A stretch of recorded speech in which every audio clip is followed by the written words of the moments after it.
Պարոն Գասպարյան, Թեհրանում արգելեցին ձեր ելույթը եւ մեկ շաբաթյա գործունեությունը ծավալել, նախ սկսենք այդ ելույթից, միջադեպից,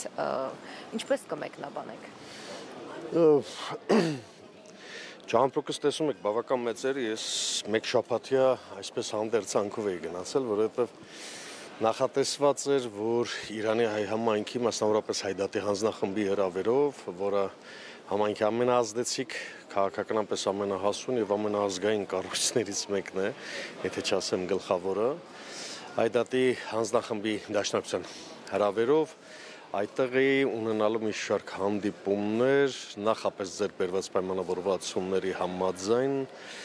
Իրանի առաջատար ուղեղային կենտրոնների, փորձագետների եւ խմբերի եւ տնօրինությունների, ղեկավարների հետ հրավիրված է որպես Genesis Armenia ուղեղային կենտրոնի տնօրեն եւ շատ կարեւոր էին այդ հանդիպումները, ընդհանրապես Հայաստանի արտաքին քաղաքական օրակարգի տարածաշրջանային համատեքստում հայ-իրանական համագործակցության ինչպես նաև այն ուղղակի դիվանագիտական վեկտորի թեզը, որ Genesis Armenia մշտապես եւ անձամբ ես առաջ են քաշել այդ խնդիրների շուրջ լրջագույն քննարկումներ ունենալու իր շահ Հայաստանի Հանրապետության եւ Իրանի Իսլամական Հանրապետության։ Գումարած այդ ամբողջին նախատեսված էր 6 հարցազրույց իրանական առաջատար լրատվամիջոցներին, որոնցից 2-ը հեռուստաընկերություն, 4-ը թերթեր այսպես ասենք։ Եվ առանցքայինը ապրիլի 24-ի հայոց ցեղասպանության զոհերի հիշատակման ոգեկոչման օրվա կապակցությամբ կազմակերպված ամենամյա ոգեկոչման արարողության կենտրոնական բանախոսությամբ հանդես գալը։ Մենք գնացինք, այսինքն մենք պատրաստվում էինք նաև, որ ամսի 24-ը պիտի փոխի, ամսի 23-ի գիշերը մենք իմանում ենք, որ Հայաստանի իշխանությունների անմիջական պահանջով պահանջ է եղել, ոչ թե առաջարկ կամ բան, պահանջ է եղել իրանական կողմին դրվել է, իրանական կողմի սեղանի վրա, որ այս անձը որևէ հանրային հանդիպում, որևէ հանրային խոսք, public խոսք չպետք է ունենա ոչ իրանական լրատվամիջոցներում եւ առավել եւս հայ համայնքի հետ կապված։ Ինչու են այդքան անհանգստացած ձեր ելույթներով, ձեր գործունեությամբ Թեհրանում, որ պետք է լիներ։ Իրենք անհանգստացած են ցանկացած ազգային խոսքից։ Այն անասնական, ես չեմ վարանի ասել, անասնական հակակարոզը, որ իրենք իսկ տանում են իրենց նկատմամբ, ազգը եւ պետությունը թիրախավորելով մի քանի դեղնակտուցել կա, որ պետական շահից ու պետականությունից է խոսում, չէ՞։ Ես 3 նույնիսկ հանդիպեցի այն միջադեպի հետ կապված, որ առաջնորդանի Սուրբ Սարգիս եկեղեցու բակում տեղի ունեցավ, ինչ որ սկսեցին արդեն իրանահայերի գենին դիպչել, հա։ Սրանք սա են, շերիշակից ցածր իրենց կոշիկից բարձր երբեք չեմ բարձրացել։ Եվ ես հստակ սրան ձևակերպում եմ տվել վաղուց վերջին 7 տարվա ընթացքում Հայաստանում կա մտքի տերոր։ Ոչ միայն հունիսի 12-ը կարող է սարքել այս իշխանություն, ոչ միայն հայրենազրկում կարող է պատճառել, ոչ միայն Արցախ կարող է հանձնել ու Հայաստանի տարածքներ հանձնել ու մարդկանց հանձնել, Բաքվի բանտերում թողնել, այլ նաև մտքի տերոր իրականացնել շատ սիստեմատիկ, շատ հստակ։ Ոչ միայն Հայաստանում, նաև Հայաստանից դուրս։ Սա արդեն խոսում է այն մասին, որ այս իշխանությունը ոչ մի կարմիր գիծ չունի։ Սա խոսում է այն մասին, որ ինքը մեր բնական դաշնակից Իրանի սեղանին դրել է այնպիսի խնդիր, որը մեծ հաշվով իրենք չգիտեն, ես հո գիտեմ, որպես քաղաքագետ, որպես մասնագետ երկար տարիներ Իրանի մեր գործընկերների հետ աշխատած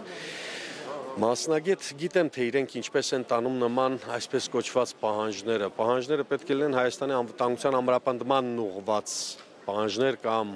առաջարկներ, ոչ թե այս կամ այն գործչի խոսքի ազատությունը սահմանափակելու վերաբերյալ։ Պահանջ եղել է հստակ պաշտոնական Երևանի կողմից, օղակները ես շատ լավ գիտեմ, ում միջոցով Հայաստանի դեսպանատան, որ օղակի միջոցով են այդ ամբողջը արել, մենք էլ տեղեկացված ենք։ Գասպարյան, նաև մեկ այլ միջադեպ տեղի ունեցավ, ինչպես դուք նշեցիք, ներկայացուցիչները հայ համայնքի թույլ չտվեցին, որպեսզի դեսպանատան աշխատակիցները մոտենան եւ հարգանքի տուրք մատուցեն ցեղասպանության զոհերի հիշատակին։ Դուք այս երկու իրադարձությունները ձեզ այնտեղ ձեր գործունեությունն այնտեղ կասեցնելու եւ այս միջադեպը փոխկապակցված եք համարում միմյանց։ Տեսեք, իրանահայ համայնքը մեր օրինակելի համայնքներից է։ Եղել կա եւ լինելու է։ Հայկական պետականության, Հայաստանի անկախության, հայահավաքի եւ հայրենակերտման միջնաբերդերից մեկը իրանահայ համայնքն է եղել մի քանի հարյուրամյակ։ Այնպես որ վերջին նույնիսկ 70-80 տարվա ընթացքում նման դեպք երբևիցե չի եղել։ Նման բան չի գրանցվել իրանահայ պատմության մեջ, ինչու, որովհետեւ Հայաստանի որևէ իշխանություն թույլ չի տվել նման լկտի եւ սինլքոր պահվածք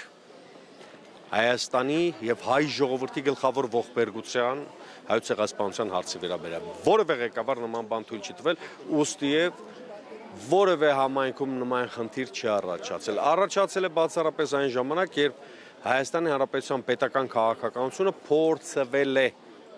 կասկածի տակ դնել, փորձել է կասկածի տակ դնել պատմական եղելությունը կամ այն քաղաքականություն կոչեցյալ, ինչ որ հիմա այս սրանք վարում են։ Դրա համար սա առաջինն էր ընդհանրապես իրանահայ համայնքի պատմության մեջ, որ նման պորտկում է տեղի ունենում, եւ սա համարում եմ արձագանք պաշտոնական Երևանի վարած այն թյուրիմացություն կոչեցულ քաղաքականության, չեմ ասի ուրացման, որտեղ ուրացման էլ չի։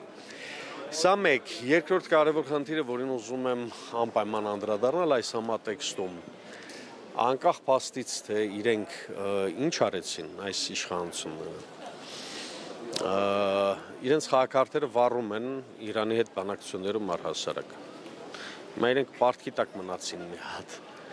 Ինչու, որովհետև Աբրահամ Գասպարյանը անձամբ հրաշալի հարաբերություններ ունի Իրանի Իսլամական Հանրապետության հետ, երկրորդ իրանահայ համայնքի հետ եւ դրա վկայությունը ամենավառ վկայությունը այն էր, որ Ծաղկեմատույցի արարողության ժամանակ այն ծափողջունները, որ հենց Ջենեսիս Արմենիա անունը նշվեց եւ կենտրոնական միջոցառման ժամանակ, երբ որ բանախոս փոխարինողը ինձ այսպես ասաց, որ օրենքով ես այսօր չպետք է բանախոսեի, պիտի բանախոսեր Աբրահամ Գասպարյանը, դա ալիչի 2 րոպեով տնկայ սկսեց ծափողջուններով, սա շատ իմ ինքնասիրությունը շատ շոյեց, շատ ազդված եմ իրապես եւ իմ գլխարկը միշտ անում եմ իրանահայ համայնքի առաջ, որը մշտապես երես է փայլեցրել իր կեցվածքով, իր հայրենապաշտության, արցախապաշտության, Հայաստանին նվիրված լինելու, հայության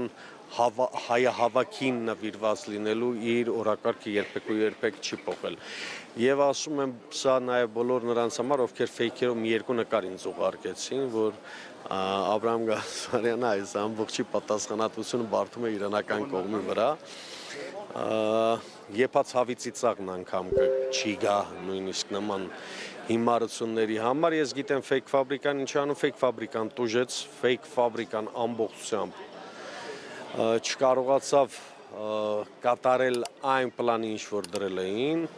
Աբրահամ Գասպարյանը ելույթ չունեցավ Թեհրանում, բայց շատ ավելի ուժգին հարված հասցվեց սրանց քարոզչությանը, մեր շատ գրագետ հակաքարոզչությամբ եւ իրենք մնացին տակ։ Հիմա իրենք թող մտածեն հաջորդը ինչ են անելու։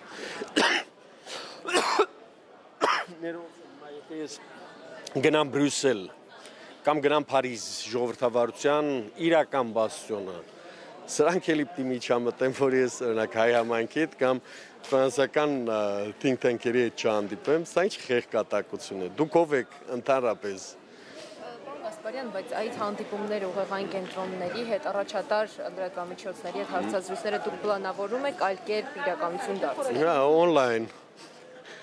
Ինչ է եղել, որ կասեր կլասիկը, օնլայն կանցկացնենք,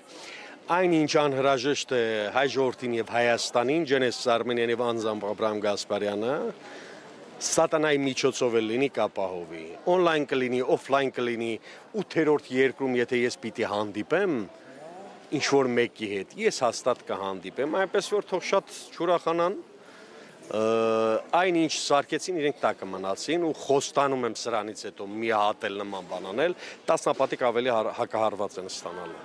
Այնպես որ ոչ ընկճվում ենք, ոչ բան, մենք գիտենք մեր օրակարգը, հայկական օրակարգը գիտենք ինչ բան է, Հայաստանի, Արցախի եւ հայ ժողովրդի ազգային պետական շահերը պաշտպանելու ձևերն էլ գիտենք, աշխարհի որ անկյունում էլ լինի, Մոզամբիկում էլ եմ ելույթ ունենալ, թող փորձեն միջամտել։ Տեսնենք ինչ կլինի, ով կհաղթի վերջում։ Շնորհակալ եմ ձեզ։ Ձեզ շնորհակալություն։